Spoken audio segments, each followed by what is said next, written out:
नागपूर शहरात मानवी तस्करी आणि देह व्यवसायाविरोधात सुरू असलेल्या ऑपरेशन शक्ती अंतर्गत गुन्हे शाखा अनैतिक मानवी वाहतूक प्रतिबंधक पथकाने मोठी कारवाई केली आहे.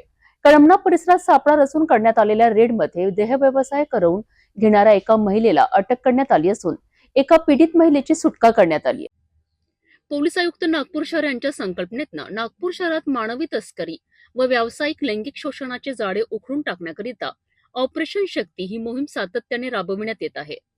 7 जानेवारी रोजी गुन्हे शाखा अनैतिक मानवी वाहतूक प्रतिबंध पथकाचे अधिकारी व अंमलदार पेट्रोलिंग करीत असताना त्यांना खात्रीशीर माहिती मिळाली.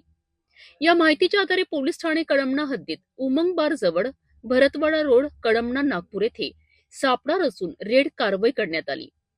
या कारवाईत 34 वर्षीय महिला गुलमोहर नगर कळमना ही स्वतःच्या आर्थिक फायद्याकरिता ग्राहकांना देह व्यवसायासाठी पीडित महिलेला पाठवत असताना समक्ष आढळून आली.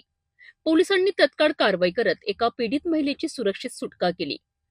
आरोपींच्या ताब्यातून रोख 2,300 रुपये, एक मोबाईल फोन असा एकूण 12,300 रुपयांचा मुद्देमाल जप्त केलाय. या प्रकरणी पोलीस ठाणे कळमना येथे कलम 143(2) भादवी न्याय संहिता तसेच अनैतिक देह व्यापार प्रतिबंधक अधिनियमाची कलम 3, 4 व 5 अन्वये गुन्हा दाखल करण्यात आलाय.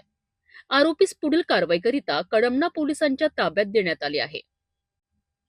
मानवी तस्करी आणि देह व्यवसायाविरोधात नागपूर पोलिसांची ही कारवाई समाजाकरिता दिलासा देणारी ठरली आहे.